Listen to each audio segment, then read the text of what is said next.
Aliza talk के मुअज़्ज़ज़ सामेईन को अलीज़ा कामल का सलाम। दोस्तों, उम्मीद करती हूँ आप सब खैरियत से होंगे, जहाँ रहें खुश रहें। बढ़ते हैं कहानी की जानिब। शुरू करते हैं आज की कहानी। जज ने उसे उम्र कैद की सज़ा सुनाते हुए फैसले में लिखा था कि अगर मैं कानून का पाबंद ना होता तो तुम्हें बरी कर देता। उस पर अपनी बहन को कत्ल करने का इल्जाम था। वो सर झुकाए जज के सामने खड़ा था। उसे पता था कि उसने जुर्म किया है। उसने अपने जुर्म को तस्लीम कर लिया था। कानून के मुताबिक जज के पास उसे सजा देने के अलावा कोई और ऑप्शन नहीं था, मगर उसने जो जुर्म किया था वो जुर्म बनता भी था। उसे करना ही था। शायद उसके पास उसके अलावा और कोई रास्ता नहीं था। अगर कोई रास्ता था भी तो उसकी समझ में यही रास्ता आया था। उसने इसी रास्ते को चुन लिया था और अपनी बहन की जान ले ली थी। ये कहानी है मुफस्सिर नज़ीर के, जिसका ताल्लुक सिंध से था। उसने अपनी बहन को कत्ल कर दिया था।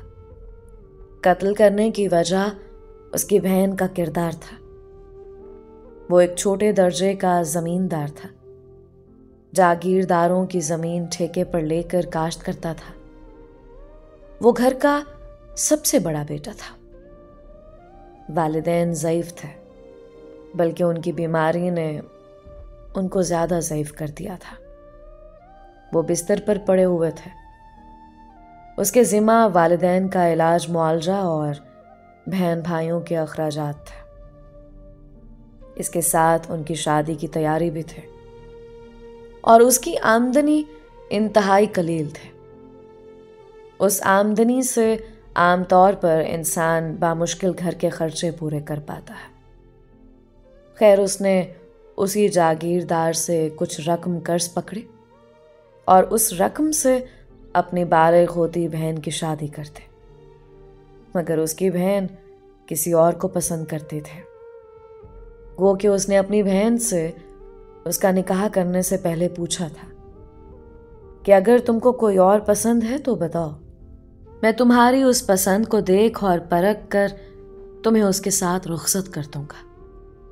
लेकिन उसकी बहन ने तब अपनी पसंद बताने से ये कहते हुए इनकार कर दिया था कि उसे इस निकाह पर किसी किस्म का कोई एतराज नहीं है, ना ही वो किसी को पसंद करते हैं।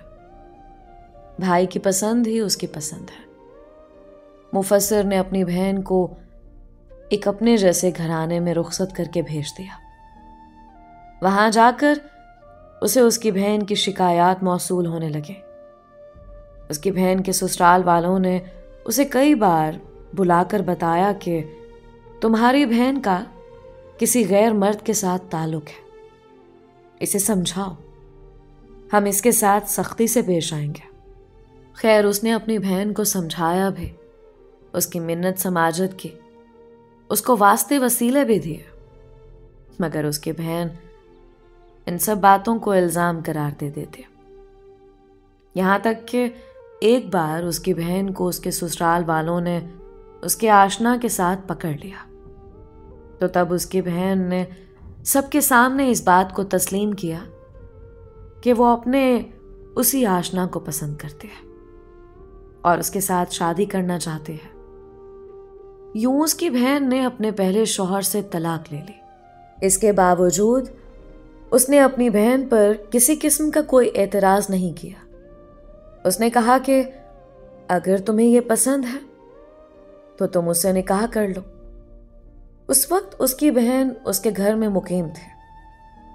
वो खुद अपनी शादी कर चुका था। उसका एक छोटा 12 साल का भाई था।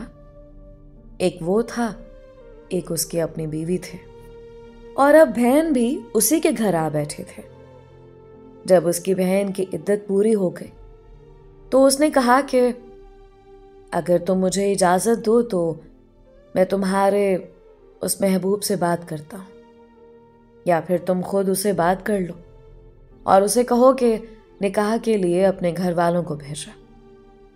जब उसकी बहन ने उसकी बात सुनी तो पहले वो टाल मटोल से काम लेती रही, लेकिन उसी दौरान वो पसे पर्दा अपने महबूब से मिलती भी रहे। इस बात की भिनक कहीं ना कहीं मुफस्सर को पड़ गई कि उसकी बहन अब भी अपने आशना से मिलती है। उसने अपनी बहन को उसे मिलने से मना किया और कहा कि तुम निकाह से पहले इस तरह नहीं मिल सकते। अगर उसको तुमसे मोहब्बत है तो उसे कहो अपने घर वालों को भेजे ताकि आप दोनों का निकाह करवा दिया जाए। लेकिन उसकी बहन ने एक बार फिर इन सब बातों का इल्ज़ाम करार दे दिया और कहा कि अब उसका अपने आशना से कोई राब्ता नहीं है और ना वो उसे मिलती है।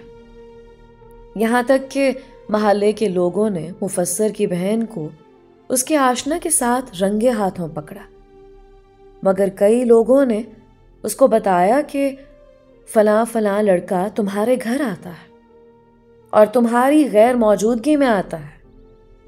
मगर जब मुफस्सर आकर अपनी बहन से ये बातें पूछता तो उसकी बहन सिरे से मुकर जाते और उन बातों को इल्ज़ाम करार दे देते।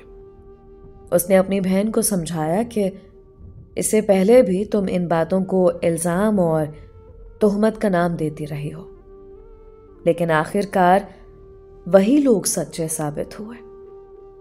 अगर तुम अब भी ऐसा कर रही हो तो तुम गलत हो और ये गुनाह है। अगर तुम इससे बाज नहीं आते तो किसी दिन तैश में मुझसे कोई गलत काम हो जाएगा। मैंने तुमको कहा है कि तुम उसे निकाह कर लो।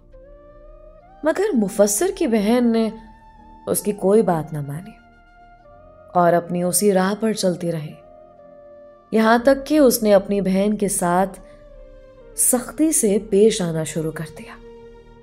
जब वो अपनी बहन के साथ सख्ती से पेश आने लगा तो उसकी बहन ने अपने आशना के साथ मिलकर अपने भाई को कत्ल करने का फैसला किया।